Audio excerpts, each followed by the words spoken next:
last stand, and I came to deliver. Been called a Clinton operative, a Russian, and a grifter. By libs, a Washington student debt, proud to be an intern, sucking up to pigs who get a tax cut in the midterms. You cut the ties but never heal the wrist burns. Capitalist shackles wrap and penetrate like ringworms around the necks of those whose deaths will not affect the king's purse or the coffers of the company the king serves, who manufacture mandated tinctures. Their safety data hanging from a fixture, half a mile skyward, just dangling from the rafters. My grift is sobbing till I'm cackling with laughter. I guess I would've made a decent actor. I'd be great at crying on command until they cut plus 40 minutes after. When the director waves a hand, it ain't a rap, it's now a legal matter. Honey, my grift is weeping on a mic until I'm hacking up airstrike verses like it's bombs away and batter up. Swinging on these bigots, they keep killing us to fatten up. Kill the switch, eat the rich, I think they're finally fat enough. Grab your knife and fork, the world is yours, just say you've had enough.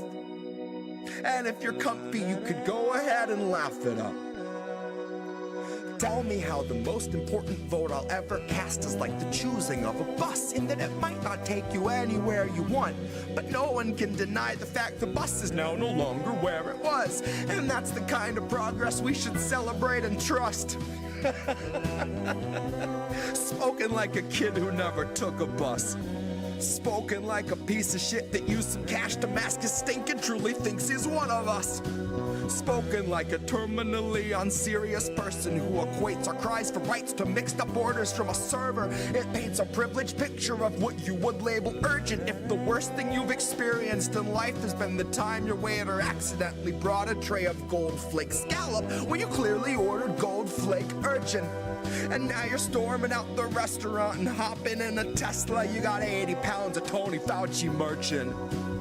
Rewind to chains won't make you wait in such a long line. Life's not just a way to waste your free time.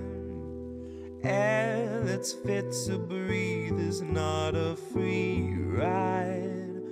Free ride.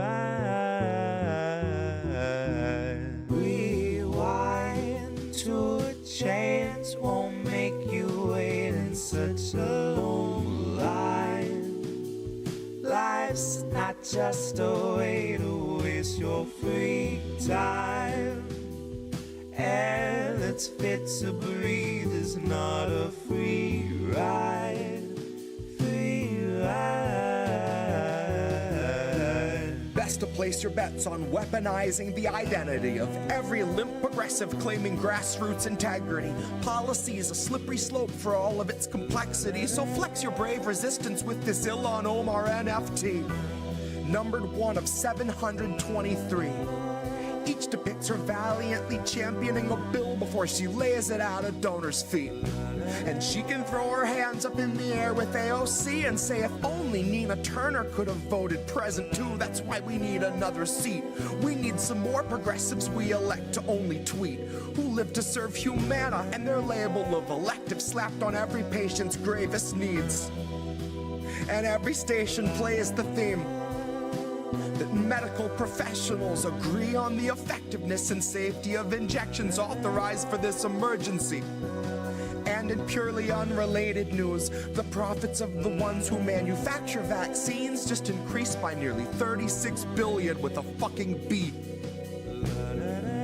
Sometimes it feels like we're the only ones that see. Sometimes it feels like all of us are lost at sea. And every time we think we see an island on the tip of the horizon, it turns out to be another measure making sure we're kept within the watchful eye of murderous authority. And so I guess my grift is crying for the future they denied us, where the people who would buy us are a mockable minority. And we are more than genomes under warranty. And we are more than serfs in constant quarantine. If I had a single breath left, I'd let the chorus scream. I'd announce our leaders claiming none for all and more for me. None for all and more for me. None for all and more for me. None for all and more for me. Rewind to a chance won't make you wait in such a long line. Life's not just a way to waste your free time. Air that's fit to breathe is not a free ride. Free ride. Rewind to a chance won't make you wait in such a long line. Life's not just a way to waste your free time. Air that's fit to breathe is not a free ride. Free ride.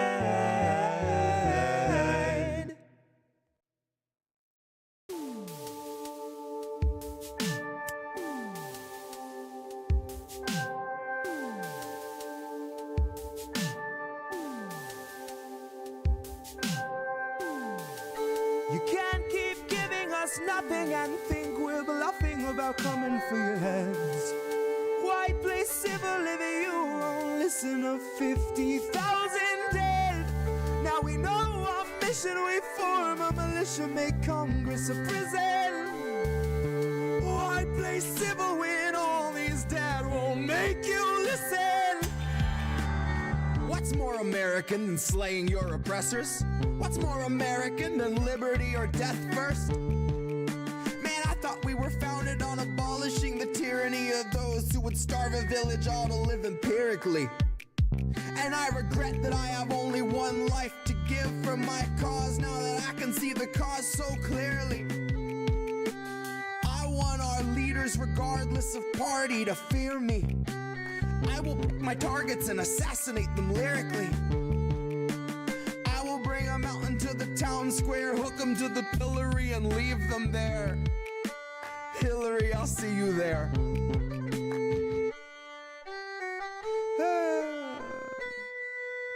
Hillary, I'll see you there. You can't keep giving us nothing and think we're bluffing about coming for your heads. Why play civil if you won't listen to 50,000 dead? Now we know our mission, we form a militia, make Congress a prison. Why play civil when all these dead won't make you listen? Welcome to the fantasy of rhetoric.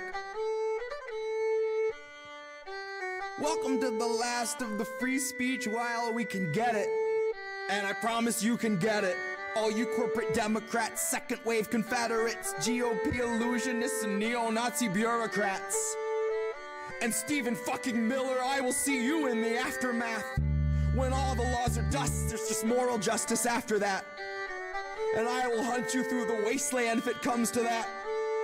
So I can rub you in the dirt like a cheap human Brillo pad. I can sleep fine when our beds are burning, Stephen, but I'll turn around and run into the blaze to get my pillow back.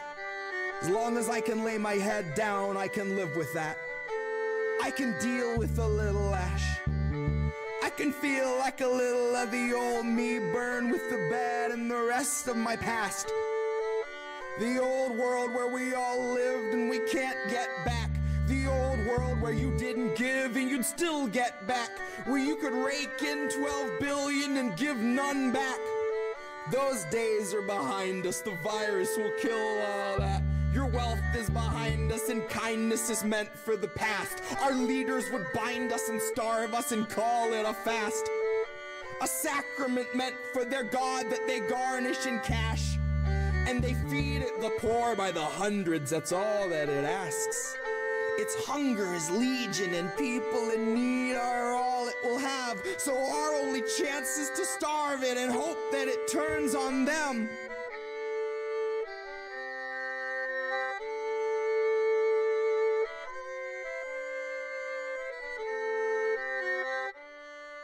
You can't keep giving us nothing and think we're bluffing about coming for your hands. Can't keep giving us nothing and think we're bluffing about coming for your hands. Blue check, better hold your breath. I'll slap you out your Ray-Bans. Toe-to-toe, we'll do-si-do and dip until you faceplant. If you want statistics, I can spit 'em up like Rain Man. Now your argument has 0 arms and legs like Rayman. Now we're touring 2019 like it was Graceland. I dropped 50 pounds, I started dressing like a stagehand. Quarantine was born and I restored my former waistband. Now I make the trailers for our future in the wasteland. Back on my bullshit, back at my heaviest, here to grab the artifact and jam it in the edifice, force it in the orifice, absorb the sordid medicine. All the good cops are either dead or quickly jettisoned. No, I'm not a nihilist, and no, I'm not a pessimist. I'm just your average realist with a fetish for the precipice. Bend you over this abyss, I want to make you sweat a bit. I'll drop you once it registers, and know that you'll remember it. Daughters of the Revolution soon may lose their membership. Maybe through a dissolution, maybe through dismemberment. I won't be the one to choose or execute the severance, but I stand in solidarity with every tool that severs it. Every crimson pool we made of every fascist fool who watched us sacrifice our schools to fund the final crowning jewel affixed in Lockheed Martin's diadem. What's another 20 dead? Our leaders never cried for them.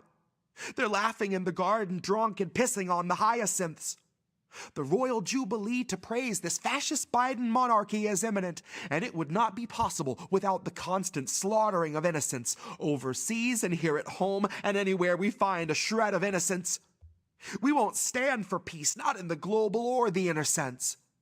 We won't let a single nation live outside our prison fence. We'll provide the bullets that defaced an honest journalist and turn around to praise ourselves for fearlessly upholding the free press and their important service. But I'll make a bet that Anthony starts blinking awfully nervous when you ask him why Assange is being jailed without a purpose. For what may be the greatest, most courageous act of journalism carried out in earnest. All to be rewarded with a slow-mo execution stretching out across a decade till they commute his sentence half an hour after he goes in the furnace. Sometimes I think the world is only turning out of spite. It's like we died a long time ago, and we're so used to being burned that when we saw the light, we all assumed that it was here to burn us. And so we fled into the shelter of a flooded circus, led to higher ground by all the clowns who own the only raft that floats above the sewage. And yes, there's plenty room, but they insist we don't deserve it. They insist the system works, they know it isn't perfect. But say we can't let great become the enemy of good, or all these rolling waves of shit we call democracy and bled out every dime for won't be worth it. But I submit this joke of an American experiment has not been worth a fraction of a damn since we birthed it. I submit that all our contributions to the planet, when subtracting our destruction and the millions we've left dead and labeled damages, would leave us with a failing grade of worthless. My apologies to any blue checks who might be listening. I'm sure that made you clutch your pearls and $1,000 purses. Did I interrupt your fantasy of healthcare exclusivity replete with fleets of Tesla hearses? Or your daily round of golf claps to pacify our broken nurses? I know my spoken word is like the scalpel of a surgeon who was working on behalf of the insurgents, but I'm just here to open up your eyes so you can see the true reality and not your censored, tailored version. So you can get your copy of my brand new manifesto. I took all my calls for violence, made it danceable, and presto, called it communism, Taylor's version. I called it Tales of the Great American High-Speed Rail Aversion. Called it How to Put a Bigot into Power, then collectively and feebly coerce him into acting like a decent person.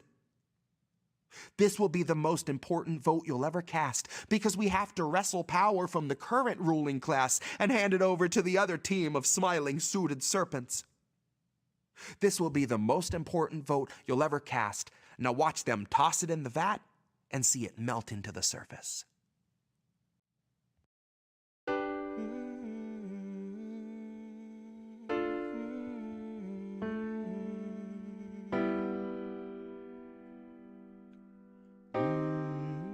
I think I liked it better being blind, when I couldn't read between the lines, and when I couldn't see the cracks in the structure that lay bare before me the whole time. I think I liked it better back when I suspended disbelief and swallowed pride. I thought I knew the difference in the red from the blue, but they both bleed us so dry. They both bleed us so dry. My favorite songs don't hit the same way. I get to the end of a 4-minute track and I'm only looking back thinking, what did they actually say? So I try to sit down with my wife and watch TV, but I just see propaganda elevating the police in the simplest of sitcom banter, and tiny little altars full of offerings to corporate masters in every well-planned wide pan shot of the name brand stocking up the pantry. Pull back one long tracking shot out to the garage to the logo on the Camry. Nice tight shot of the Camry. Close-up view of the Camry. Slow.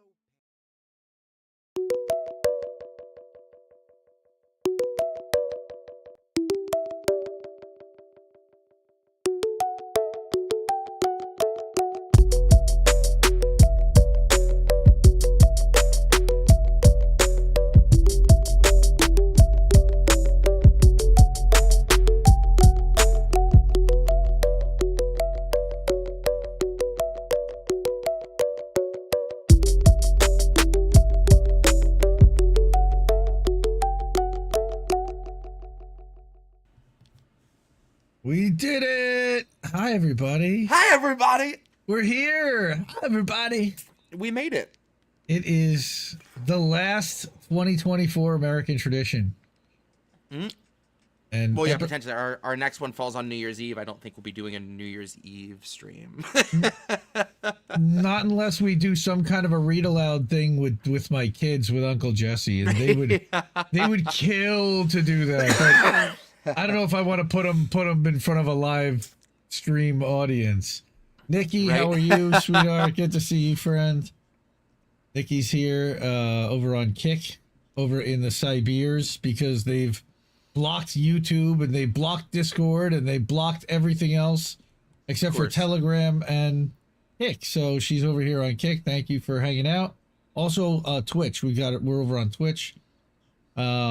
Accord Lord's over there. Sean Accord Lord. I love it when he puts up my bong icon, my GIF over there, the animated, because I think I got that from Reef originally, and I put that into Discord, and it made it into Kick. So, all right. Well, this is American tradition. Cynic is out there. Hi, fam. Oh, Cynic is there. I see you. Hi, Cynic. Dabby Dabs is here. Cowboy Kitty. Charlie Mac. Charlie good to Mac, see you, Mastermind. Ooh, we got a lot of people. All right, so Right? we got to deliver. I was watching a YouTube video that said, you've got to get to what this is about right away. You can't do 4 minutes of introductions and blah, blah, blah. No, okay. So this is about healthcare, apparently. We're going to bitch about healthcare. And United Healthcare CEO, who was unalived a week and a half ago. And people can't seem to stop talking about this narrative because it's a psyop. Right. Oh, right. It's a psyop. Right. That's right. That's what that was actually on what Luigi is saying on our cover It's tonight. a psyop. It's a psyop. That's right. So I didn't even I forgot to I couldn't.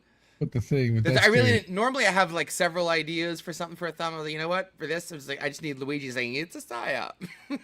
That Yeah. and the title, and I was happy. That Last works. night, that one hit me like a flash of lightning. I was like, mutually insured destruction, and the double pun on mutual too really made me happy. So, yeah, Love it. that was when I hung my hat on that one pretty quick. So before we get started, share the show if you can, please. That helps a lot. Yeah, just so that everybody sees the thumbnail itself. We can put that up there. It's a psyop. So good. Ask and he And receives. I mean, obviously, it didn't take a whole lot of I don't even want to say digging, because it was barely, just basic fact checking to find the connection between Luigi Mangione's dad, Nancy Pelosi's brother, and the fact that Brian Thompson was going to be testifying in regards to Nancy Pelosi. It's awfully stinky, and to me, if you have any old detective movie or murder mystery, the first thing they ask is there anyone that could have wanted this guy dead? This guy having enemies? And in this case, there's way whole too many country's people, hands shot way up. too many people wanted this guy dead. So it's not like there won't be some manner of, you know, of cheering and celebrating going on. So that already kind of muddies the waters for you. And if a great side effect of that is that you get a green light for all these CEOs to now have like massive armed entourages and to be like fearful for their lives, we better pass some legislation, better teach some like anti-communism education in schools and whatever, you know, whatever they can do to like hurry and chip away at some class consciousness. Whatever the reason or ulterior motives, it sure did set off a big ripple of class sentiment that you love to see. Like when Ben Shapiro's comment section is correcting him and being like, actually, there's a lot of conservatives that are right in the same boat right now, you know? Oh yeah. That's fascinating to see. And again, like, do I think it's fishy as shit? Oh, for sure. Do I think that's actually the dude? Probably not. But I'm also not going to look a gift horse in the mouth, you know? Like, yeah, well, don't want anyone to get it twisted. I'm a little conflicted on that myself, only because yes, we got the outcome we I guess that would have been somewhat preferred. I would have preferred them to, you know, just say, look, fuck it, we can't find anybody, you know, good on you for the way you planned it, and you know, we'll get them next time. Like that to me would have almost been more fair. Like, hey man, you got us. We really don't know who. Like, can you come clean and tell us who you are at this point? Like, I don't even know what. I love the idea that someone in a McDonald's is like, that guy's eyebrows look awfully familiar to me. Okay, on. yeah, because The idea that you're gonna go to like the most fucking, you know, popular first name kind of fast food joint possible in apparently the same garb that you had on when you committed the crime. Come the fuck on. Really? But really? wait. And you got your manifesto and your ghost gun in your bag ready to go. The ghost gun. How dumb do they think we are? I mean, I know how dumb they think we are, and sadly, we are for the most part that dumb. But still, like, here's worse. I'll give you one. Dude was first of all, he's wearing a surgical mask because there's pictures of him eating a hash brown in the back of the thing, wearing a surgical mask, taking it down to eat the hash brown. So literally all you could see are his eyes when he walked into that place. So that's even more suspect that literally from the eyebrows, oh, I think that's the guy that looked like it. Then the employee over at McDonald's allegedly that called the cops. I don't even believe that she actually did, but the one who allegedly called the cops said, yeah, I heard the old guy say that, and so I called the cops.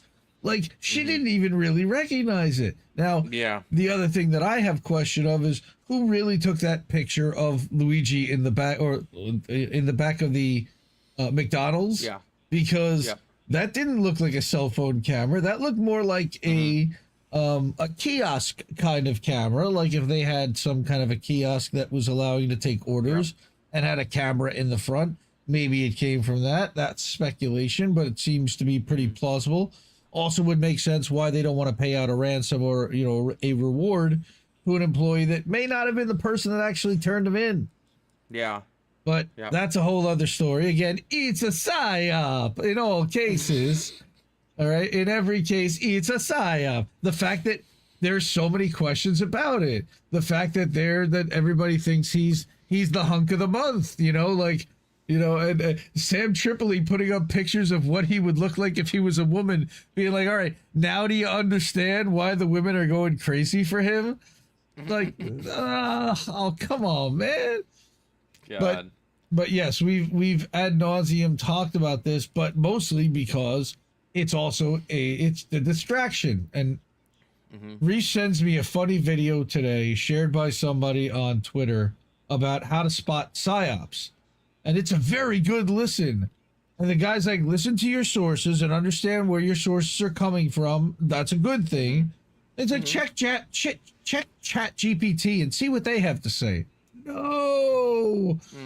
No. And then he about a minute or two in says like that Reuters and the Associated Press are viable sources that deal with facts before emotional stuff. And are they trying to rile up your emotions? Right. And I'm just like, oh my God. But the one thing he actually did say was if it like lasts more than a couple of news cycles and develops as a story, it's less likely to be a psyop because psyops tend to disappear and fade over time. Yeah, sometimes, unless they're only to be done over unless it's a psyop designed to be a long con. For sure. I felt like he on his own was a psyop. It was. I was being gaslit just watching him. Right. I made the mistake of listening to NPR a bit recently, and it's oh my God, crazy, especially when you come away from Twitter, and all of a sudden it's not just like, I don't know, it's such an intense, they package everything in a way that's like, here's what you need to know, here's the essential facts, here's what's important to take away from this, and it's the polar opposite of the truth. Oh yeah. They were still today talking about how in Syria people are just now able to freely speak the truth that they had chemical weapons used against them by the Assad regime. And they had on, I wish I could remember his name. I'll need to look up this segment. But they said he was a Syrian refugee who was only now going to be able to return home, free to finally return home.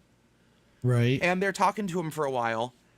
And he says at one point, well, when I took John McCain on a tour of Syria in 2012, I'm like, wait a minute.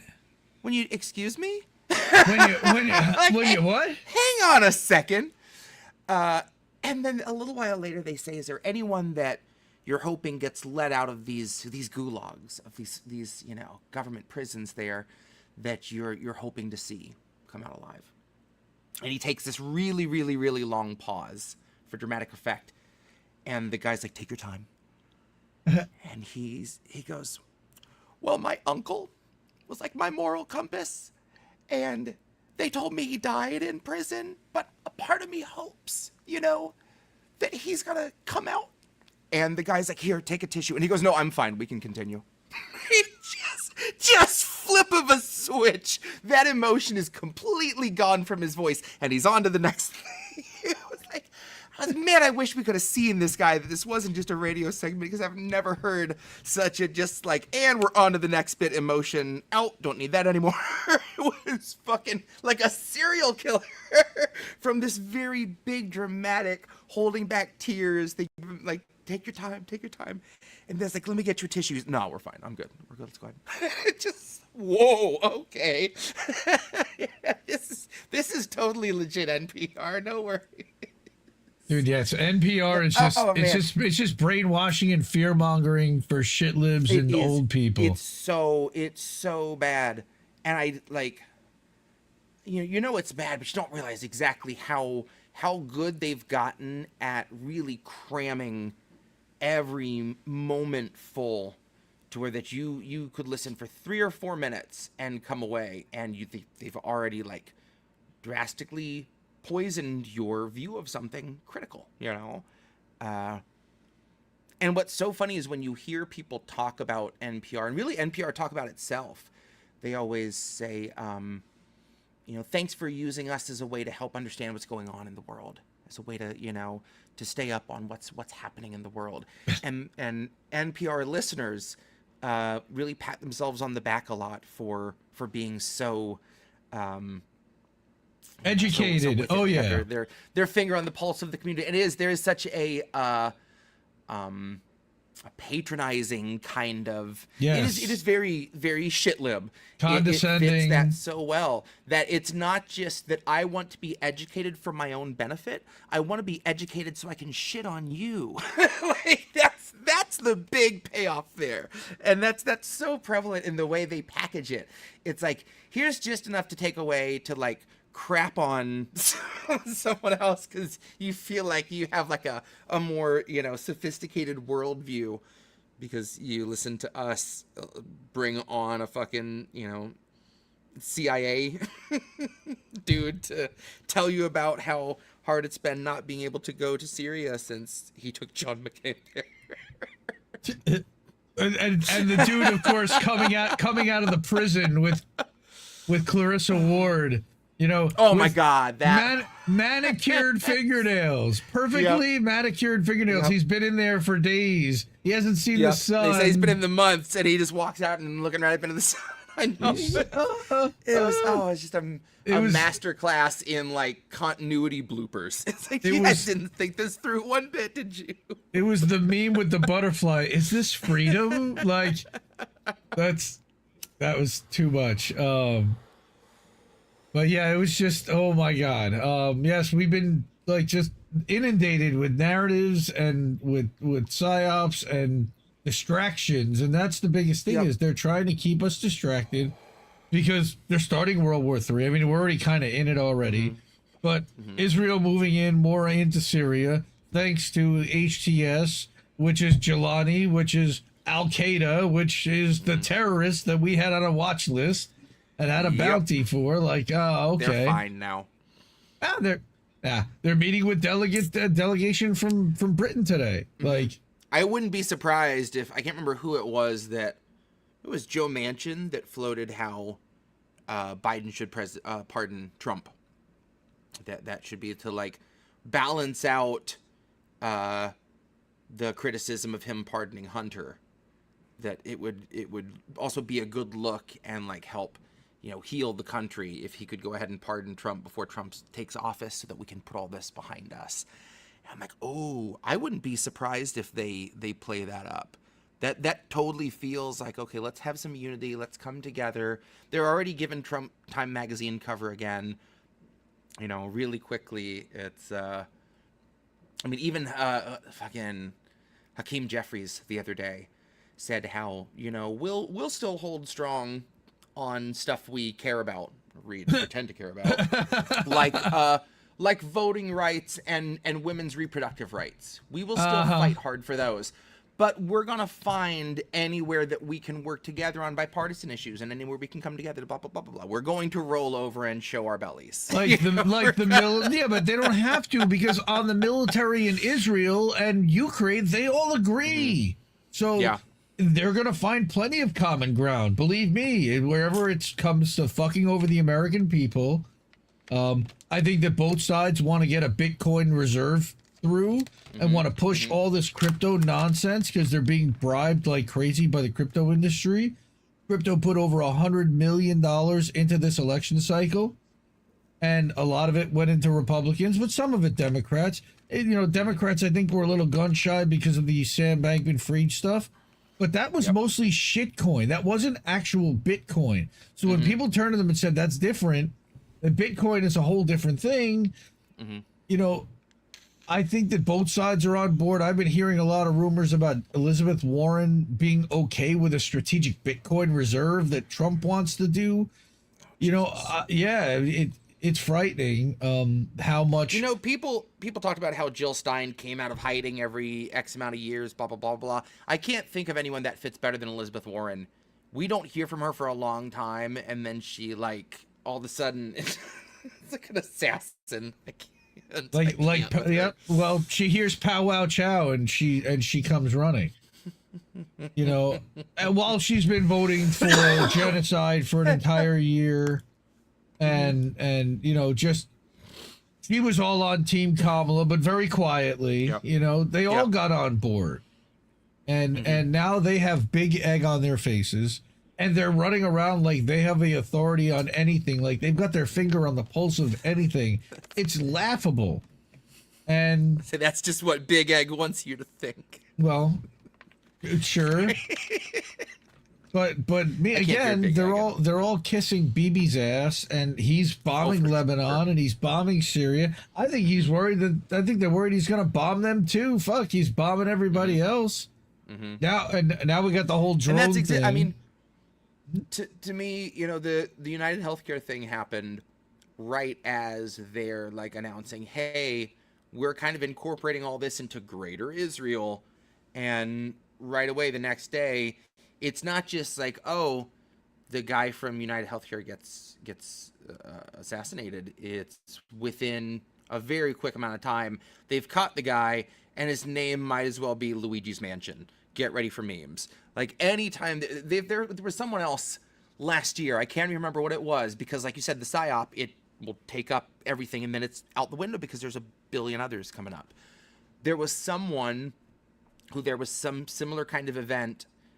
Something happened, and it was all up in the news, and then they announced one of the names of the people involved, and I was like, that's a fucking fake name. There's no way. Like, it was another one of those that feels like it was crafted for maximum meme potential. Like, what will send TikTok and Twitter into just overload, you know, over time cranking these memes out. And but the Luigi memes, the Luigi has taken on a life of its own. I mean, Twitter loves Italians anyway, so it doesn't take much. But and then you got the New Jersey Sopranos thing, the fake ID. Oh, he was caught with the fake ID that he used at the youth hostel. He didn't get rid of that either. He hung on to that. Yep. I mean, just everything that doesn't add so up much. in this story. It just how much do you need to say, okay, we know that they do this kind of stuff and that they need to put somebody up there, because again, they should have just said, hey folks, you got us. Anybody know anything? Because we're kind of stumped. And I'd have respected that, but to then just kind of invent, here's who it did it, and kind of build a backstory. But the other thing is, he's caught with a MacBook in his lap, and he's on his laptop, but he's got a handwritten manifesto on him, all in his hand. Sure, like you do. God. It's and then there's the whole Greyhound busting, that he went down to Atlanta, and then he went to Pittsburgh, and he was going to Philly, and he stopped at Altoona, and he goes to a McDonald's, but it's not the closest McDonald's to the Greyhound station. It's 3.5 miles away. So did he Uber there? Did he? Yeah. Everything is so weird about this whole thing, really. So weird. Yep. Yeah, it's a big. Matt Lucene is in here saying acting. Somebody's acting, for sure. But you wanted to play some stuff tonight and do some pieces. Yeah, I was going to do a couple pieces. That was really anything that I talked about healthcare in. I was going to do. To answer Sean's question, he asked what strain I have tonight. Tonight is a perfect 50-50 hybrid called Peanut Butter Breath, with a little bit of purple to it. I don't know if you can actually. Probably to back up a little bit for it to zoom. I'm going to get actually let it. It's zoomed on you, so it's not. Let me get out of the way. Hang on. And bring this up. Come on, let's see it. No, I don't think we're gonna get that. You got to get the second camera going with your phone and OBS Ninja and stuff. But no, we're done. Well, I promise there's little hints of purple. It's really glorious, but this is not. I take your word for it. Not really delivering. You guys trust me. But I wouldn't lie to you about purple. It's been a crazy month, week, year. I can't believe that we've gone through an entire year of watching genocide live streamed, and it's continuing. We all kind of were like, this might happen through all of next year, and BB was saying it was going to be all.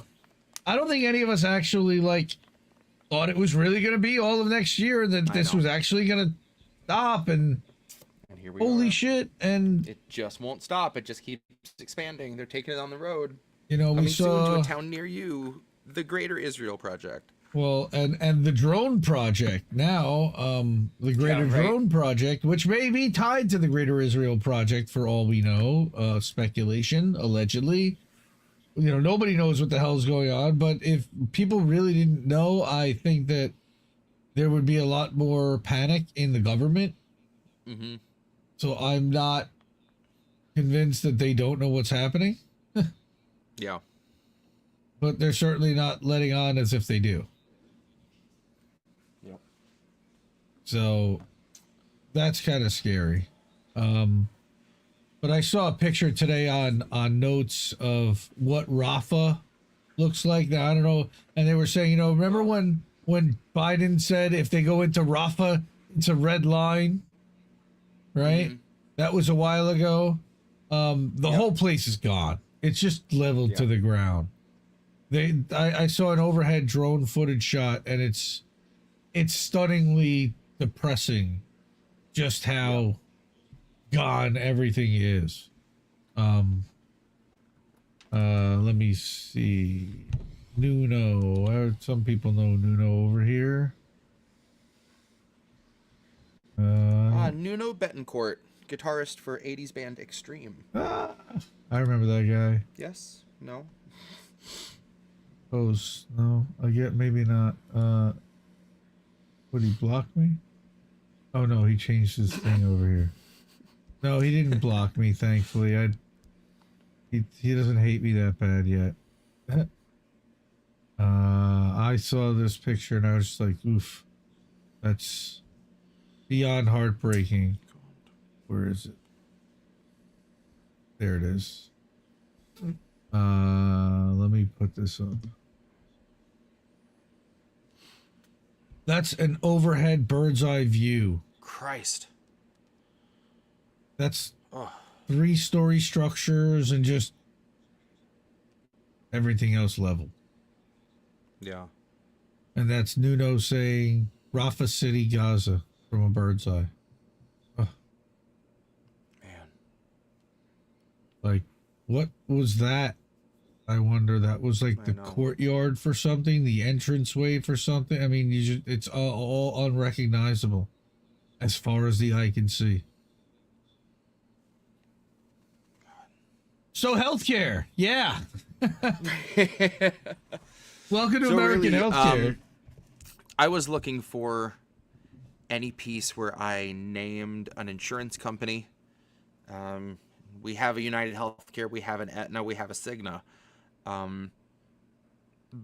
But one of my favorites actually doesn't name a specific company, but really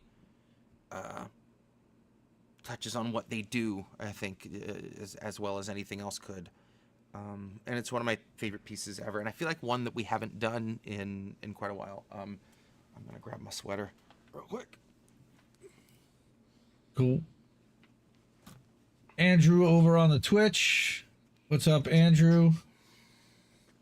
Shout out. So That's a I've lot told of the story before, but I was cleaning, which is rare, and I came across a miscellaneous kind of cigar box, and there were 2 half-dollar coins in it, and I was looking at him and started thinking about JFK and the speech when he was talking about what a sham it was that we didn't have universal health care. And how could we call ourselves such a great country if we couldn't provide that for our citizens, and blah, blah, blah. And how close we got with that, and what happened to Kennedy. And then concurrently, kind of what happens to anyone who we have put down in terms of how we change their legacy after the fact, and how we like to posthumously twist people's words and make them supporters of what they stood against. So this is probably one of my favorite pieces that ended up coming out of that. This is $50. I got the lyrics up. We're good. Sweet.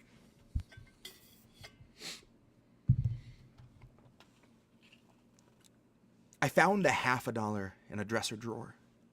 and spent the time I would have spent just staring at the floor, staring down at JFK, trying to imagine the immoral sort of irony that makes a nation feign commemoration of a man that it had murdered by the CIA, trying to envision us if we possessed the healthcare he had talked about in '58. I guess the takeaway is it's a piece of fucking cake to celebrate somebody's bravery once you've assured they're safely in the grave. I bet if Pat Tillman were alive today that he would say the same.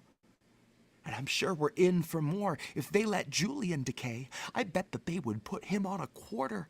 I bet that they would name conference rooms in his honor at the IMF, the New York Times, the FBI, and Citibank. I guess the takeaway is it's a no-risk softball pitch to uplift somebody's image once their image is the one thing that remains. And the worst is when it's coming from a figurehead who's funding every agency that authored the remains and working with the agency that doctored the remains, the agency that obfuscates the facts and spins a constant storm of shifting blame. I guess the takeaway is that America will sing your praises loud as day to celebrate the fact you and the threat you posed have passed away. Shit, they'll throw you a parade, and business just as usual will live another day. And all of the insurance gods will bathe in all the praise and make donations rain. And all their winged, wicked little lobbyists will blow their horns and light the flames. The ceremony starts, and they in single column march up to the weathered onyx arch and sand the marker down that bears your name. So you no longer are and never were until your hideous rebirth within the corporate frame. Until you're back from the dead and then bound for all eternity in propaganda's chains. It's the very ritual that whittled down the legacy of Martin Luther King into a parable on unity for liberals to claim. And once they learned it worked, the world would never be the same. And now it's getting worse. I guess they're dialing in their aim. History is a straight line, but so's a moving train, which is heavily dependent on our infrastructure grade. We are building back better in a nation built on slaves, so you can guess the ultimate direction that our pathway to the future paves. They don't want you living, or they'd offer you a living wage. They don't want you feeding any homeless. It's just best to leave them freezing in the alleyway. They don't want you speaking words of hope unto the hopeless, or they'll do you up like JFK. Found a $50 in my dresser, and I spent the rest of my whole day depressed because this constant drop in pressure means that you can catch the bends from simply sitting up in bed awake. Now it looks like 2022 is really not the year for you to have your lives improved. I guess you'll have to wait. But not to fret, election season's just around the bend. Why don't you go ahead and save the date? So you can throw yourself before the magistrate and beg to have your family saved. You don't know the people you elect to lead you more than what their ad portrays. You can't tell their offerings of saccharin and arsenic from ordinary aspartame. You can't really comprehend the kind of greed this country feeds upon until you're Jackie O, wearing close to half a brain. And probably the half that would have seen us passing M4A. All to keep the pieces in their places in the never-ending profit game. All to weave a tapestry of ampersands, each allow a claim adjuster room to just dismiss you with a calloused hand like fuck you and your meds. Fuck you for requesting a procedure that you need so you can stand. Fuck you and your family and your poor demands. So welcome to the land where we'll assassinate a man and then put him on a $50 stadium or stamp and proclaim ourselves the greatest country ever master planned, killing off its citizens, enriching all its brands. And that's $50.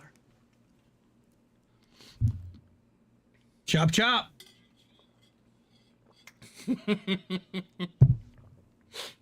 Is that the sound of you cutting that? Chop, chop. No, that was definitely a good take, but I was just... Yes, that or choppity. Oh, chop chop. Yes, sorry. Yeah. Chop chop. That's correct. Well, choppity chop chop. Well, they already took. Look, they took part of JFK's head, and then they lost his friggin' brain. You know, it's not even sitting in the Library of Congress, allegedly. But yes, $50. Great piece. We actually played that quite a bit on Clip Show on the Friday nights. You played it a few times already. Or you've read that piece. That was great though. I do listen to that one. That's in one of my favorites. You know, some of the things at the end you talk about, you know, again talking about that it would have been the part that passed Ed Foray, and talking about healthcare right there, and keep their peace in place for the never-ending profit game, which is what we are all subjected to right now. Yep. Oh, and here's Reef joining in from Discord. Are flesh vessels covered under our insurance? Nice. Hi, yes, what's your policy on flesh vessels? That's a green flesh vessel. I think you need to have that one looked at. It's turned green, sir. Oh, man. All right, let's jump over to Perennial Edition. Nice. Okay. Do that.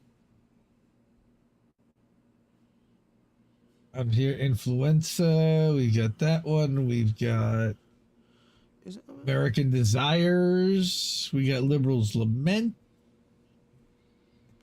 Oh, maybe that's not the one. Hang on. American Heritage is another one. Civil War. Abundance of Scarcity Perennial Edition. That's where we have the lyrics.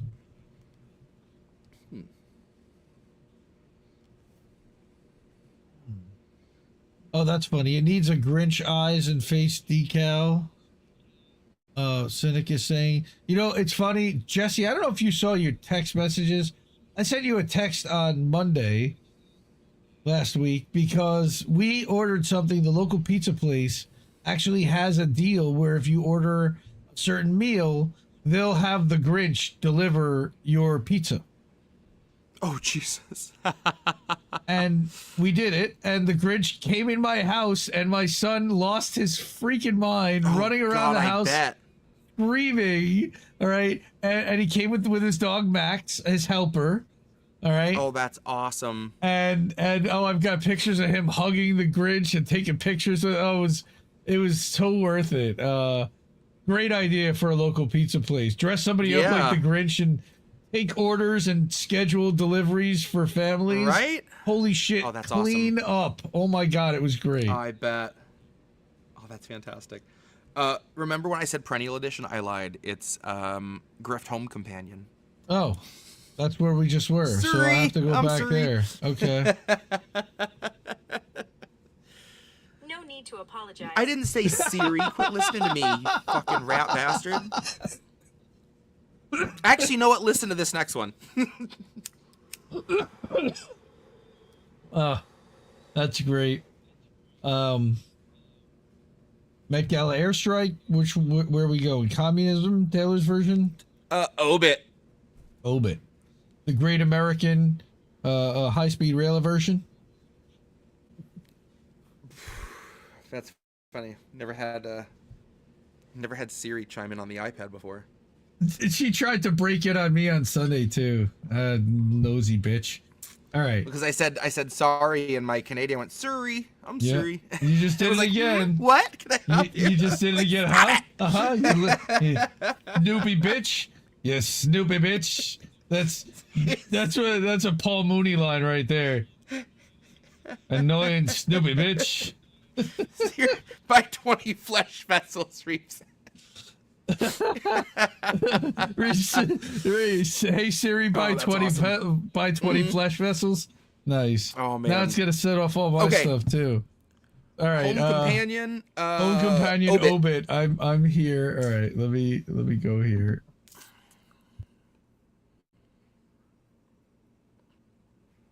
This was one that had the United line in it. It was one of those I was like, I bet you I have a line for this. So I just go into my notes and put in United Healthcare. I'm like, oh yeah, and it's Obit of all pieces, of course.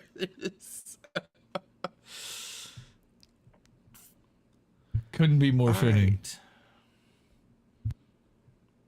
Yeah, this was a very unique piece that I want to say was written a good bit before Home Companion. It was one of those I kind of sat on for a while. I was like, I don't know where I want to put this one, and this is where it ended up. So yeah, this is Obit. If it's death to America, I'll gladly pen the obit for the global gods of terror who control the world like COVID, prone to quickly flip their holy shit with zero notice. All you'll hear is the explosion.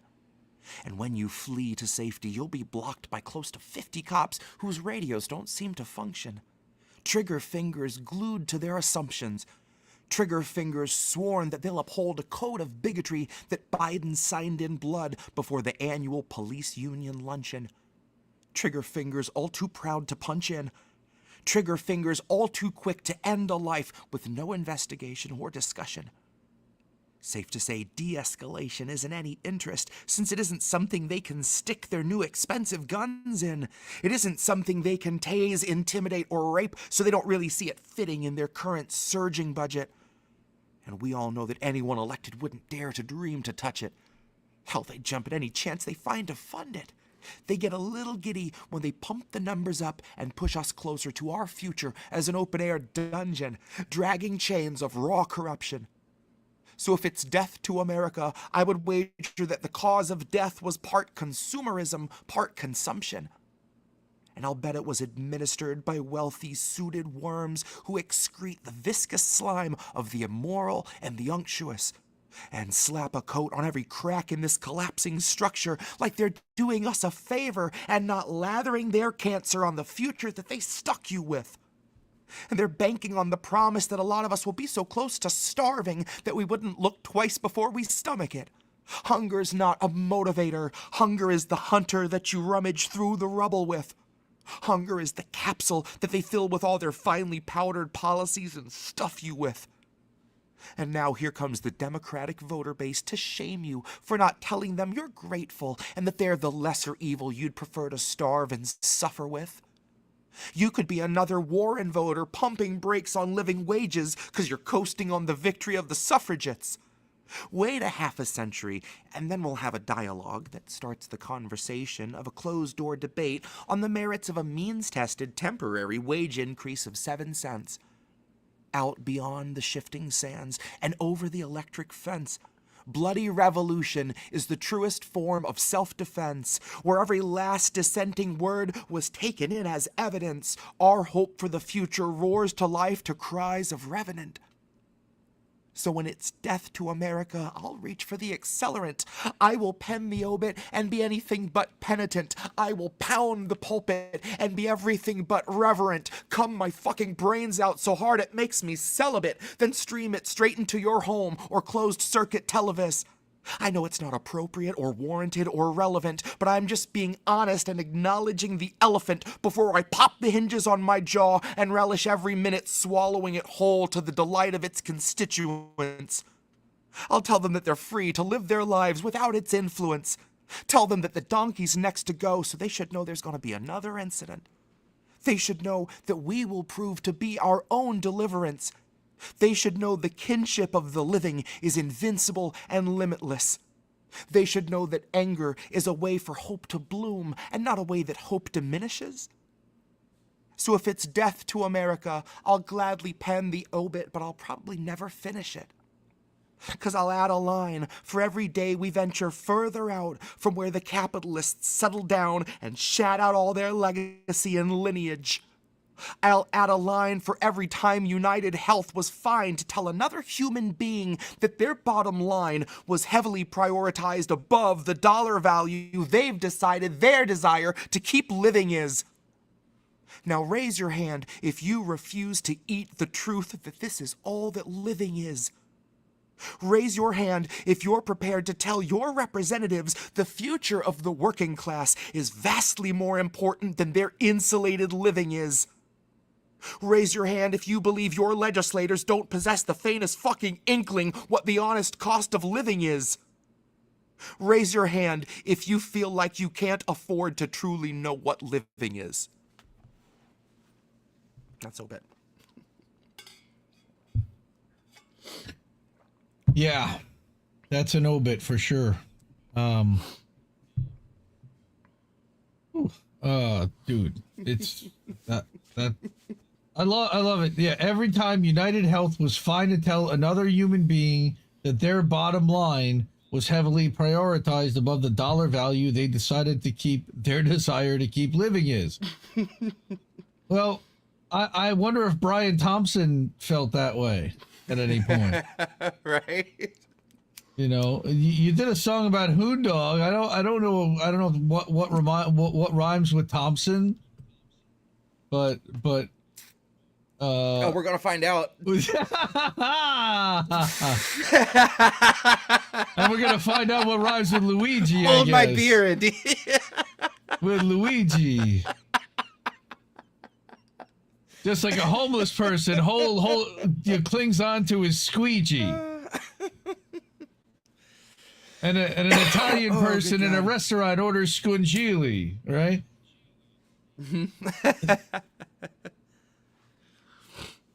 So. Oh man! All right. Well, we got Aetna Demigod. I know that's on the grift. We have the grift. Oh yeah. Off inauguration gift. We're gonna. Go ahead, jump around. I think it's gonna be Aetna Demigod.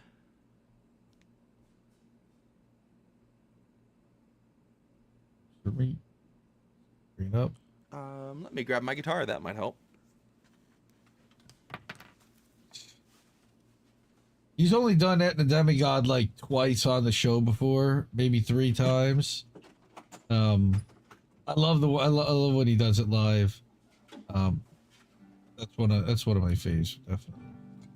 And Reef would say that I say that about every song, but that's okay. All right. So, I believe since the last time we had a show, Spotify Wrapped came out. And my Spotify Wrapped is 5 Jesse Jett songs. Surprise, surprise, surprise. Can anybody guess what, and I think I let it out, but what my number 1 Jesse Jett song of the year 2024 of our Lord was? I'll give Chance a chance to weigh in. By the way, that patchiness, that weird squirreliness, that's not my internet. That must be coming from Jesse's side. I did see those kind of weird hiccups with the internet while he was reading both of those pieces a tiny little bit. We are running smoothly according to OBS, not dropping any frames. So it's definitely not running from my side, if so. But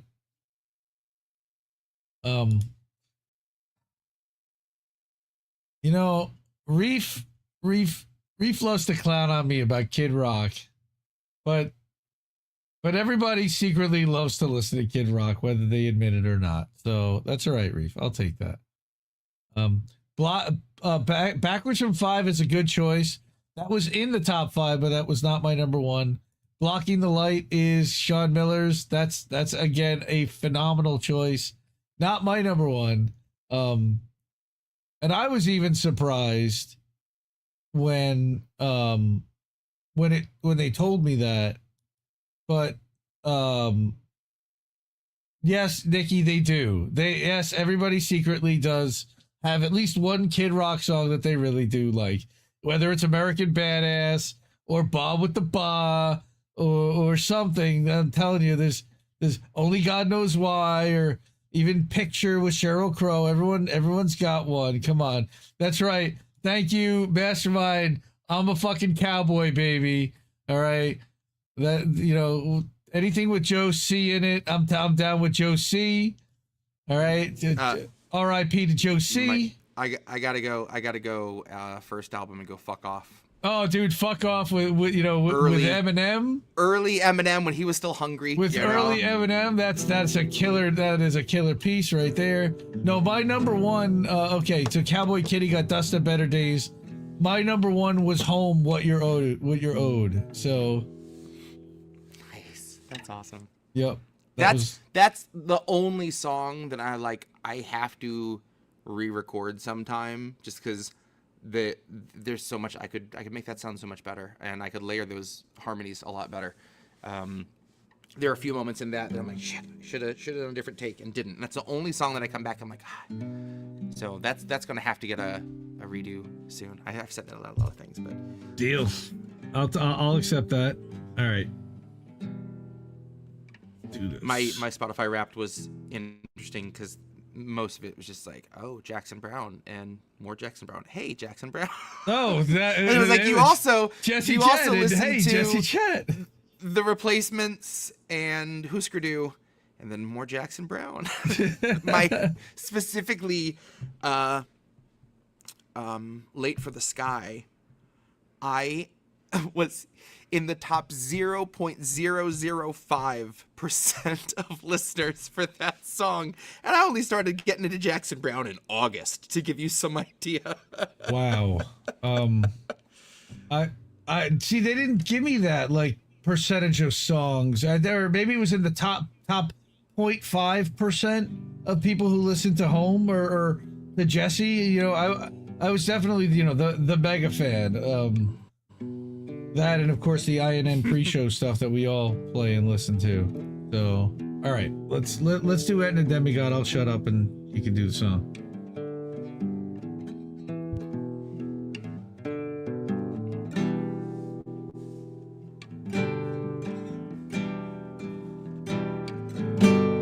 Didn't have to wait for long, never had to change a song.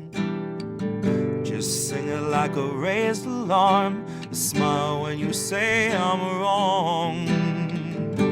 But I can't even feign disarmed, fake while you play the charms.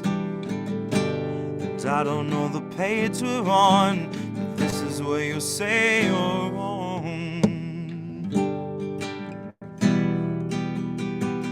Now's the perfect time for you to burn the bridge to self-forgiveness. Now's the chance, take a stand, stay your hand before you cast another vote for corporate interest. Another vote that chokes your hopes of owning your own home or opening a business. They love to say their hands were tied, the stars just weren't aligned for them to get their votes in line and see their promises delivered. But they killed it in an instant. Bills don't die by accident, they're all assassinated on behalf of the congressionally kismet. By some lobbyists who see themselves as agents of clandestine fate, not fences in a prison. Dealing in the stolen goods of sleeping slaves and trading on the futures of their children. Betting on a spread of daily dead where every grave's creating profit by the millions. For some fascists lurking in the wings and all of their affiliates. Every Aetna Demigod our senators conduct their darkest dealings with. Christ, it really gets impossible to document or fingerprint, cause it isn't just a pattern of corruption, it's the very fabric making up the structure of the system that we're living in. So dash your hopes and down a margarita goes. You box the shadows, take a little nap, then get back in and swing again. But if that margarita made you sick, you probably wouldn't take a drink again. So if you're voting either party, honey, think again. I recommend you steel your nerves to never serve an officer, a president, a despot, or a king again. And mark my words, the day will come where we will rise and sing again. And if voting makes you sick, well, no one's forcing you to drink again.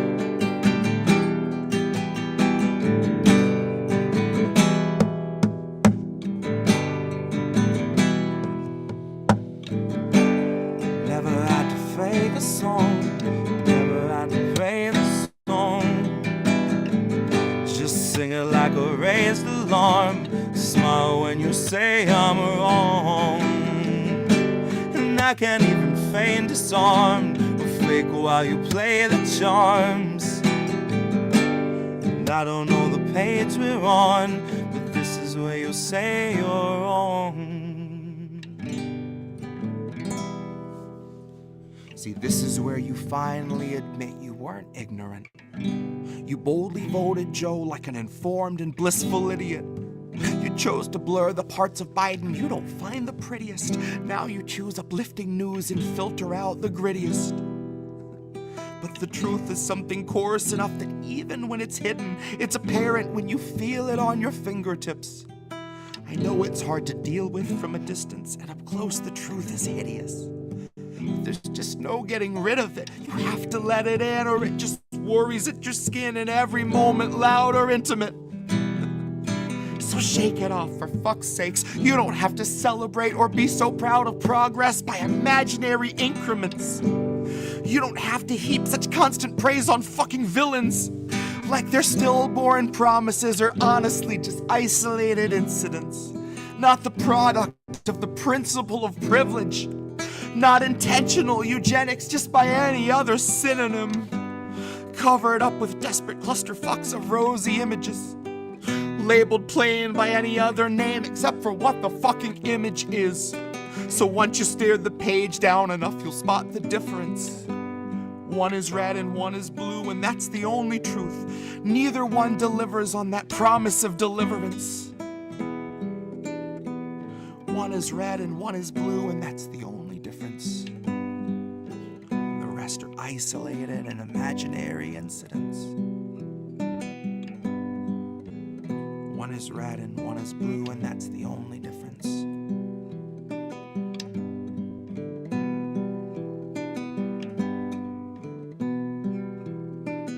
One is red and one is blue, and that's the only difference. That's Aetna Demigod.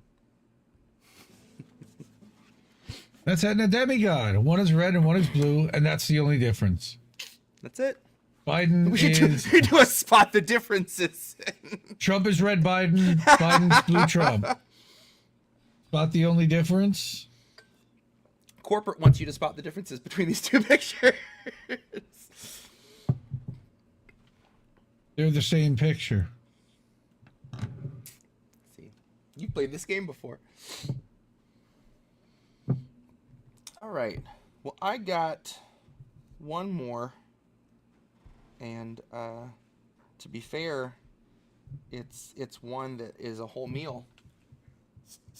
Oh boy. The co-opt? You know it. Ah, we're going 16 minutes. Okay.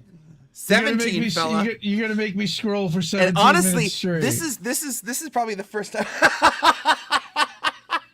You're gonna make me scroll for 17 minutes. We don't have straight. to. If you wanna full screen it, honestly, this might be one that's good to just like let's just focus on this guy. I'll just tell the story because I was probably, to be honest, gonna get a black site this one. I don't know that I may have read this once since then. Oh, you've done this 2 or 3 times.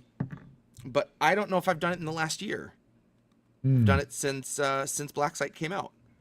So either way, this is always a fun piece to revisit because I literally don't remember a lot of what's in it until I'm reading it. I'm like, oh yeah, this is the piece with that. Oh yeah, fuck, that's a fun line. Like there's a whole lot that I just, even when I was writing it, I kept having to read back through to kind of make sure like I haven't used something again. Yeah, there's only that was a fun one though, because I've never spent so much time referring back to the text, which is what led to when I got to that one line, I wanted to say how many words I was at, and I think it was at 14. I just hit 1,400 words, and I wanted to see if I was close to that, if I could make some little tweaks and actually get to that. And literally 1,400 is word 1,400. It's exactly on that.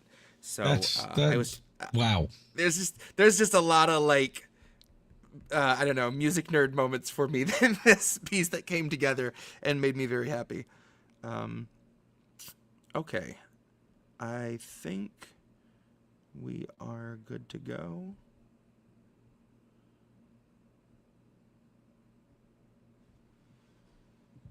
Oh, never mind, I say that and then my iPad takes a shit. Okay.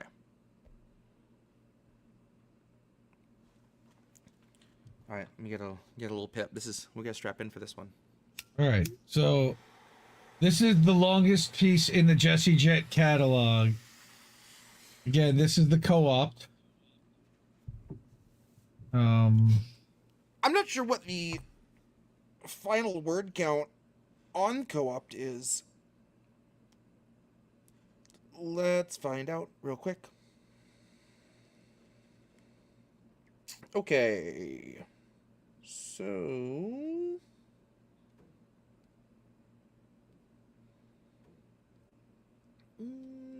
never mind, it's too far back in there. I'm not going to make you folks wait. Okay. Oh, chat. I didn't mean to leave you. Okay, we're back. Is Charlie still in here? I haven't seen Charlie pipe in a few minutes. Hopefully he didn't already leave.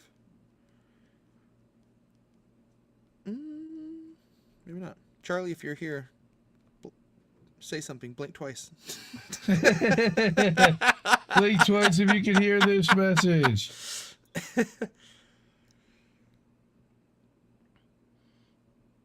Well, anyways, we'll heap a bunch of praise on Charlie too if he comes back. But if he's gone, either way I have to say Charlie, much like last year, came through and sent some Christmas stuff for us that just totally made my day in a huge way.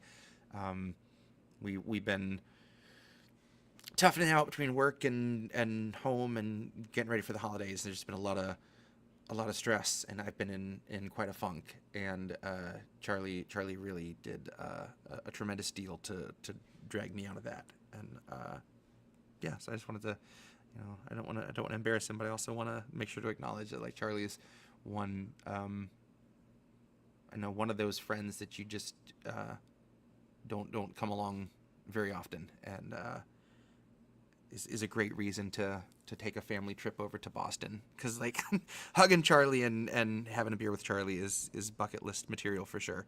Well, hopefully sooner than bucket list, but something that definitely needs to happen. So huge thanks and much love to Charlie and Noel, because you guys are fantastic. So yeah, absolutely. Charlie's been there, stepped up for so many people and for so many causes. Every time Sabby does a thing for RBN, Boston area, I know Rome. He's, stepping up for Rome big time for sure. Love to Charlie Mack, for fundraisers for you and for everybody at the network. And yeah, he's always there for everybody. It's, much love to Charlie for sure. One of those people who really is just like such a great representation of the left, of what someone with a good heart and good politics and just a genuine person is. And there aren't enough Charlies, but I feel extremely blessed that we have ours. So yeah, for sure. All right, I think we're ready. We're beating around the bush. I'm gonna get into the bush. I'm gonna burn the bush. Co-opt. Yeah, I can't do the scroll. I love you, but I'm not gonna do that scroll. I've done it 3 times. I'm not doing it again. I don't expect you to. You want carpal tunnel? Because that's how you get carpal tunnel. I love everybody here. Okay. Yep. Here we go. This is the co-opt.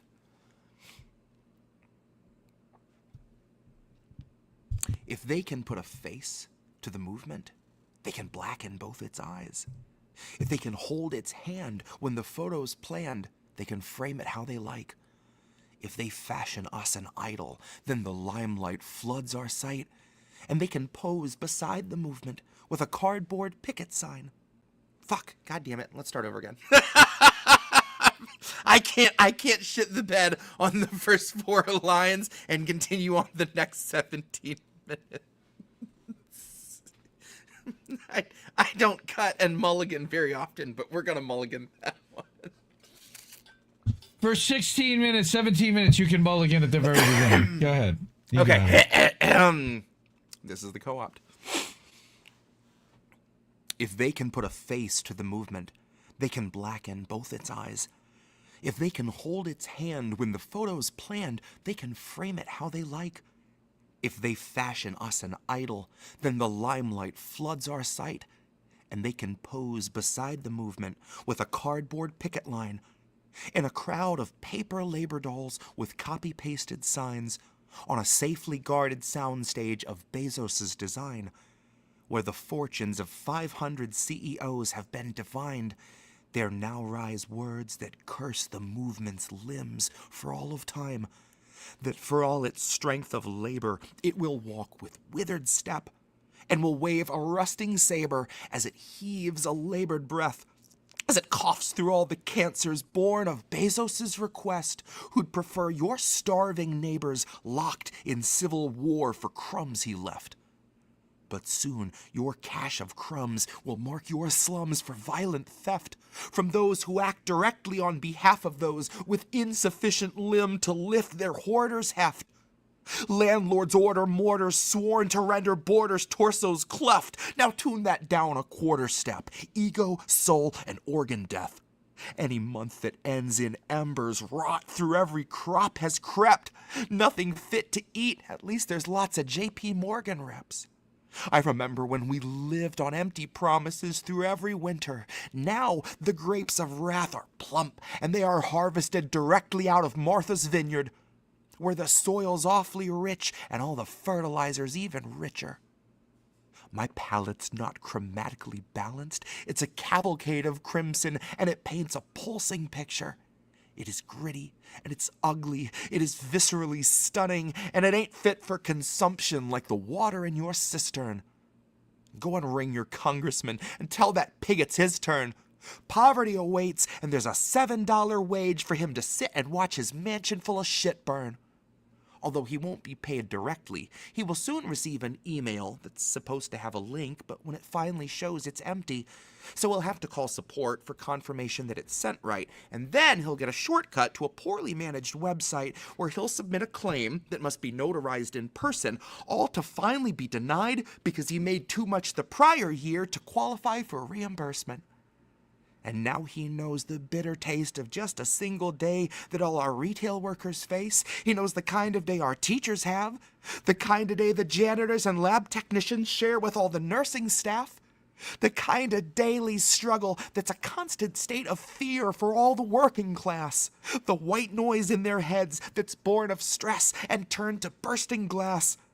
The constant thought the other shoe's about to drop, the size of half a city block that wouldn't stop for you. You're just a worm to smash. You're just another massacre they'll call a clash. You're just a frozen passenger before the crash. You're just another Afghan holding frozen cash, assets all immobilized by Joseph Iden, king of ice, the self-professed iconoclast, hosting dinner parties for his parasitic donors with some Donner Party snacks. Nothing short of hearty, if you've heart enough, or lack thereof, to call it that. But who'd have thought the meaning of the average person's life was to work and sweat and die to keep the Blackstone Holdings wallet fat? Or even worse, that some are turned to chum to serve as power bars for bureaucrats, psychopomp and circumstance. Every time you sign your rights away, you'll earn rewards, and at 100,000 points you can redeem them for your purpose back. And it's none the worse for wear, except a heavy coat of surface cracks, courtesy of those who chose the path that dips its toes into the Jeffrey Epstein virgin bath. Courtesy of Congress and the Persian Gulf expansion pack.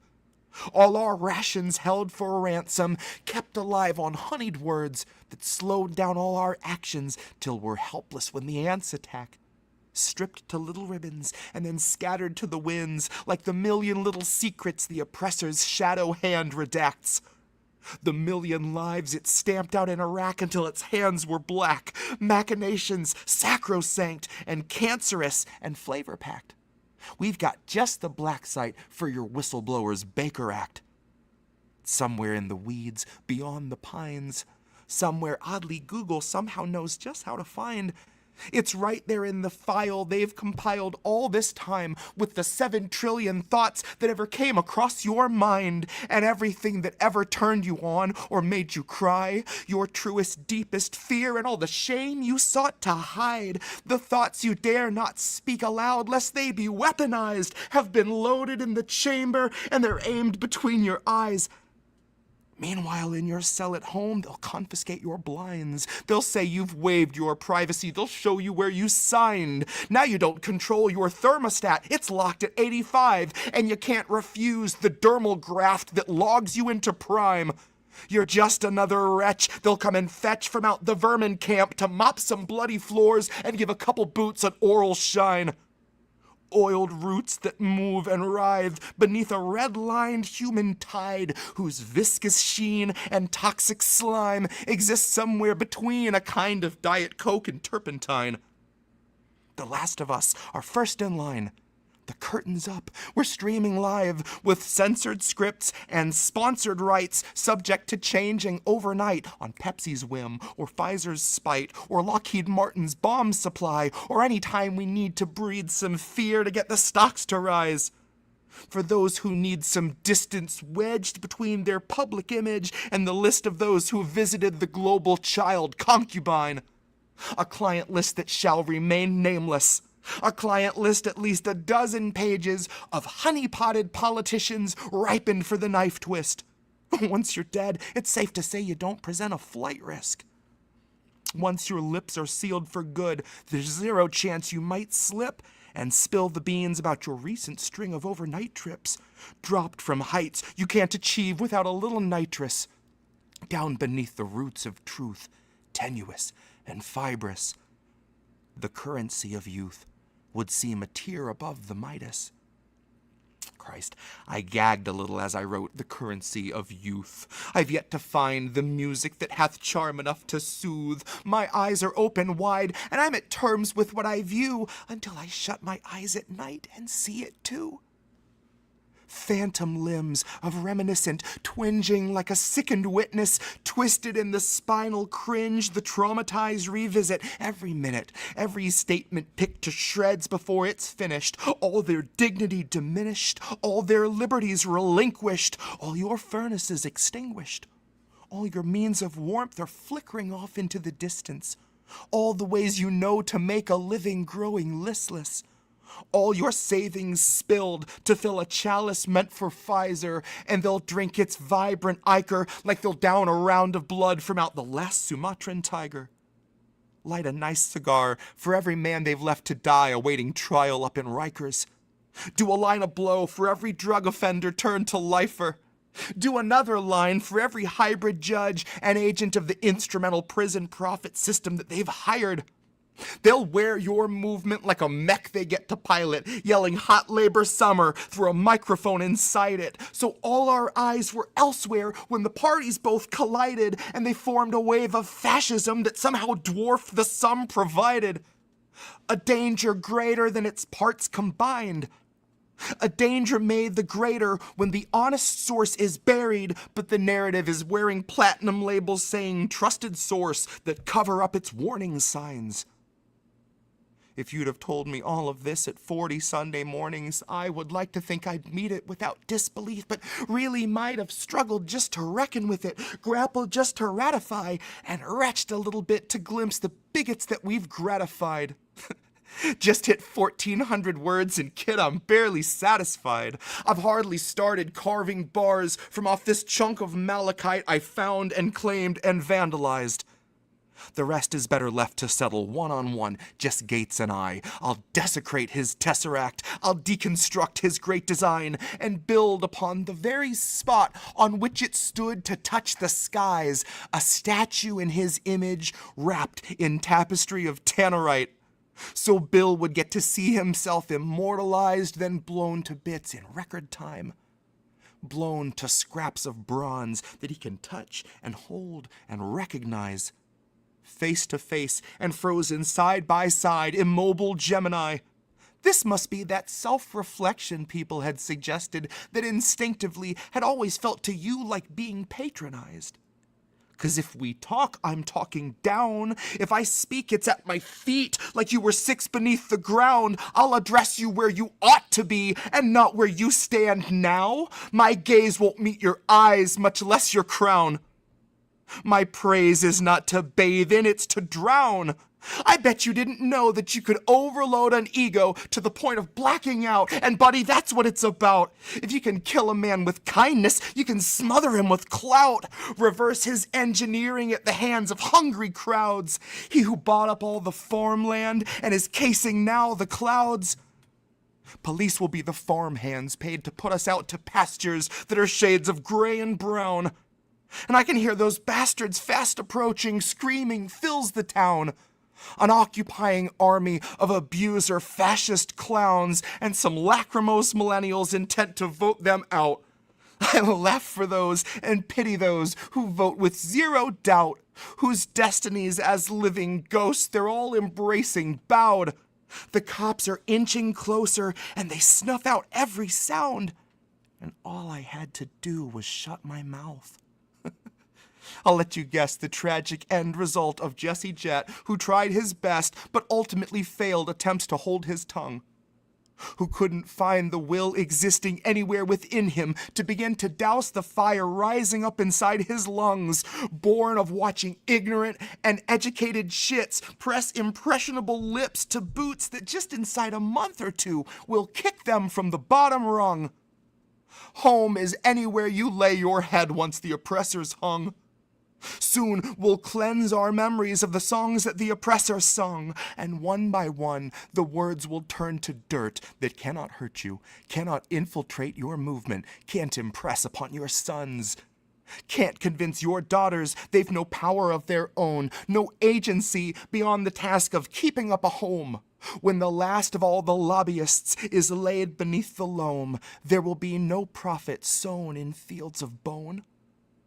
We will only reap the sleep and stolen wages that we're owed, and commence the great unpaving of your quarter-mile driveways, terraforming tarmacs and industrial roads.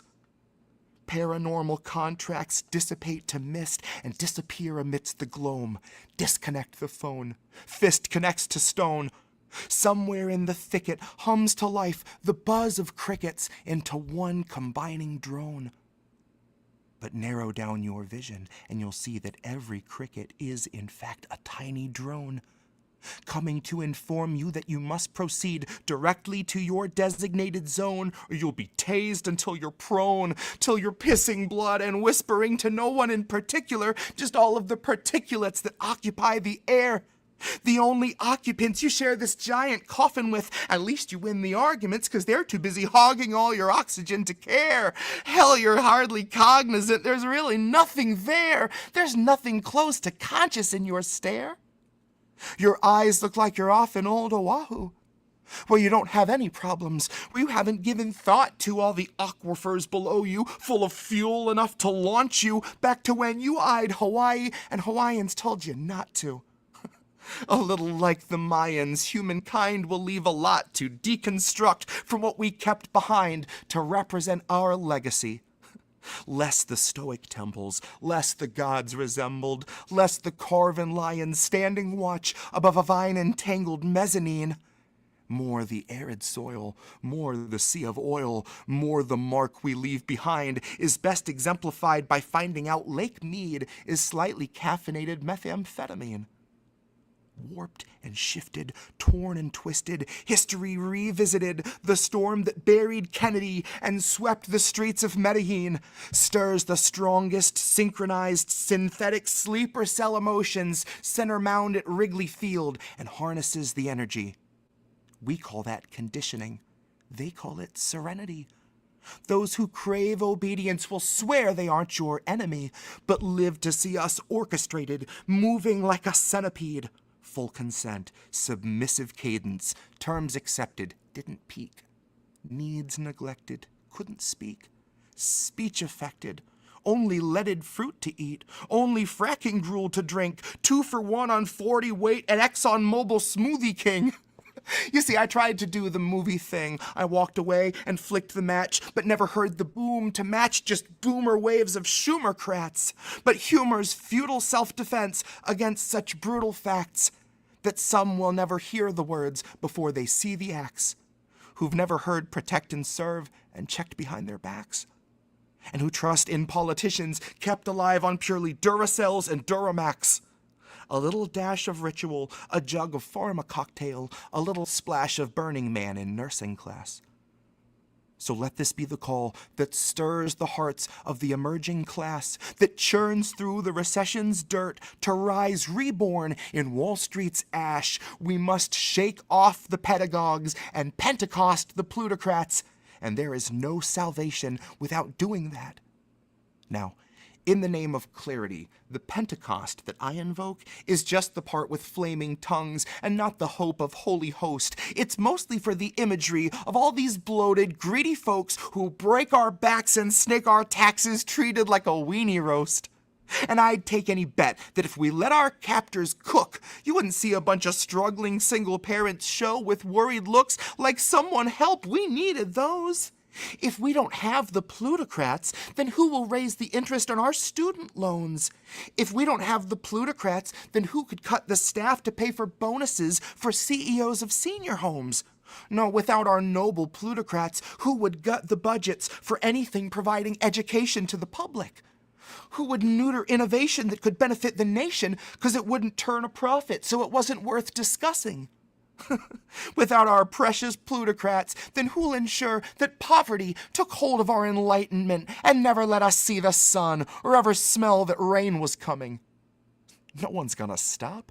And if they did, they'd say the warmth is nice, or God, the flames are stunning. 'Cause who would miss or pity all those monuments to nothing?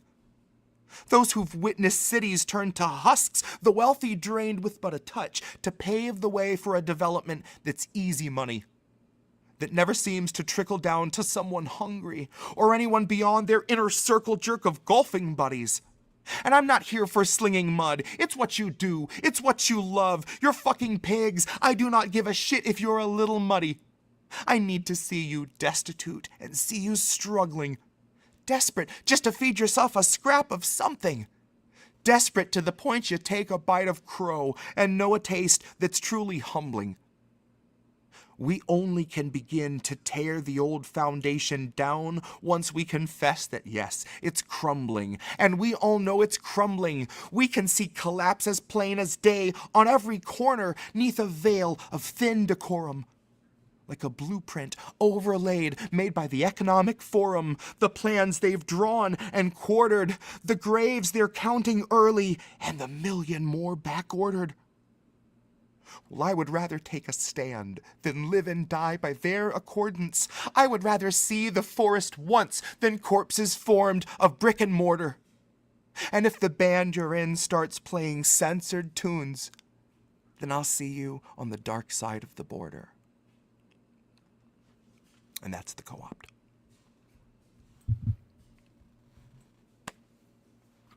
Woo! He made it, folks. That's one word. It's like a 99.5%. I didn't. What was the word? What was the fucking word? That's a 15 rounder right there. And it's so funny, you know, like you're on, but I can't focus for 16, 17. So like I kind of zone out a little here or there. I get a text message or whatever, you know, I'm distracted. But I know if the band you're in starts playing different tunes, censored tunes, that's what I know. That's my cue. Up, you better be ready. That's what it was. Phantom Limbs of Reminiscence. I just said reminiscent. I didn't say reminiscence. So Cynic says he said Iden instead of Biden. No, he didn't. His internet kept hiccuping. That was an internet because I watched the thing go and freeze for a second. Then I thought we lost it. Yep, we've been touch and go, and it's held on your side, thankfully. So I would like an update on new album before we close out 2024. So, oh good, and Charlie is back.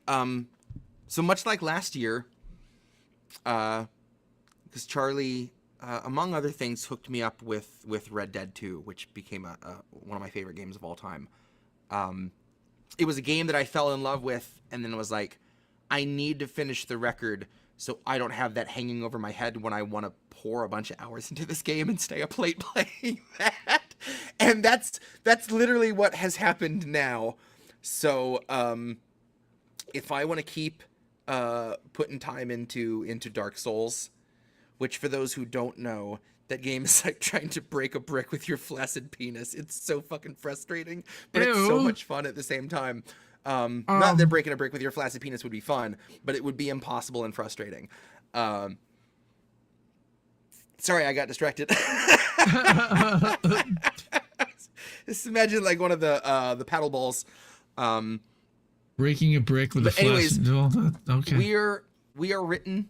I have a session of some sample recording that needs to get finished, and then I'm ready to start recording. I actually wrote one last little short spoken word thing today for it because I realized I had everything that was kind of completed, but I wanted to have something that can get cut short, or that you only get in a few segments throughout, so that you actually don't have the like full piece until the end of the record. I've never really done anything like that. So yeah, I don't, it's one of those, once I get going, sometimes I'm like, pardon the dryer. Sometimes I bang out 5 songs in a night, you know, so it might be something that comes together pretty quickly. I want to go ahead and get it started. And like I said, a big part of all of a sudden feeling like I'm in a place to do that again was a nice little mood booster from our friend Charlie Mack. So once again, big thanks to Charlie, because you're definitely getting me back down here to to wrap that guy up. Well, and I'm ready to mix the clip show that has all the pieces pre-album. So I'm waiting on that, but you know, I'm under orders to keep it under wraps until the new album comes out. So, you know, McDraft is back and Humanization Attempt. And I mean, you know, the Haunting, people don't even remember. It's been like, you know, almost 20 episodes since, I think it is 20 episodes since you debuted Haunting, 32. So, you know, it's been a while since you wrapped Extremist, or since you wrapped Black Site, you know, a full year. So, and that doesn't even count the one-off pieces that you put out in between. I have a whole, I have a catalog ready to go that I'm excited to put out there. But yeah, a lot of love out here for Jesse, a lot of love out here for the fams. We can't do this without you. We love you. Seriously. Right. Yeah. Thank you guys so much. That's all I had. Co-op's my closer. I'm not getting back in the ring after that. You don't really I need a cigarette after that. Yeah, you're pretty much done. Well, you know, just to remind people, I know there's some links down there, but these are the INN links. You've got Cash App and Ko-fi, PayPal and Patreon.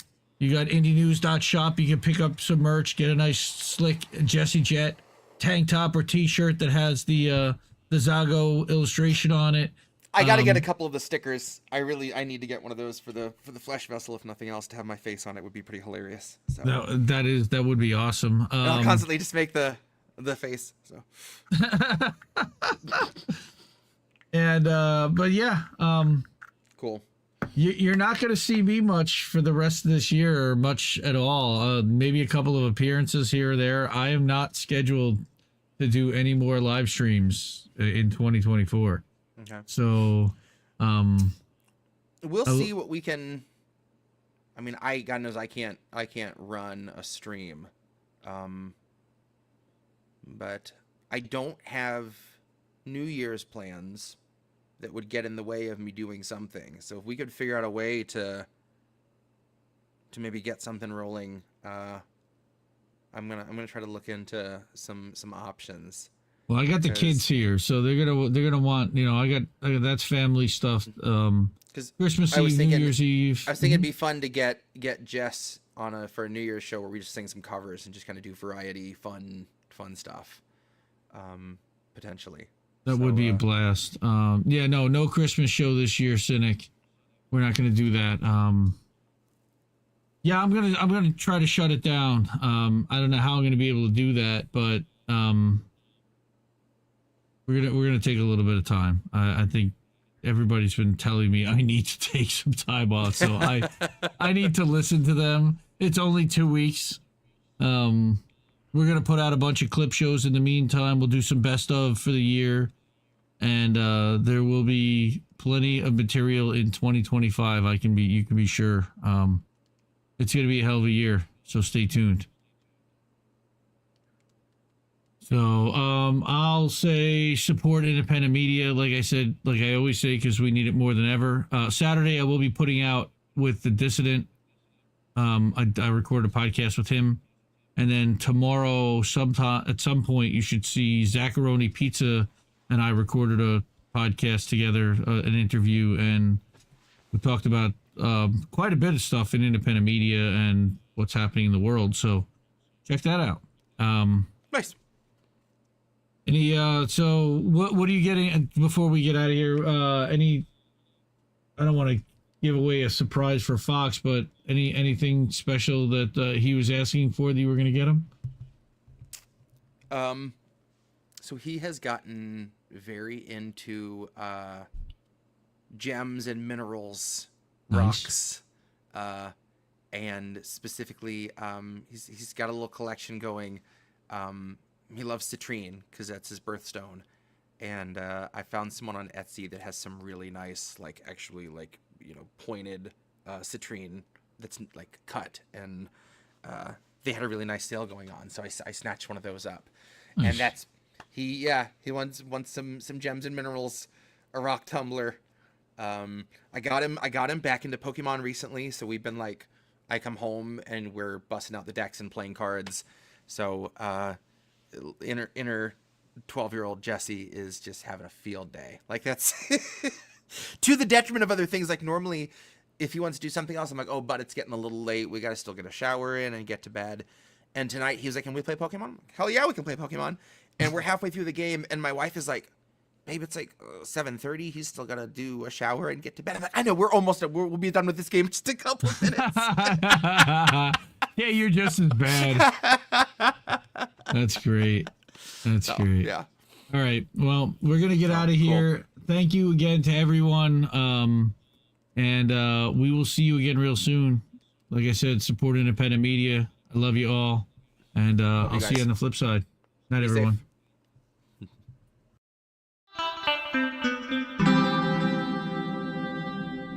Who are these people?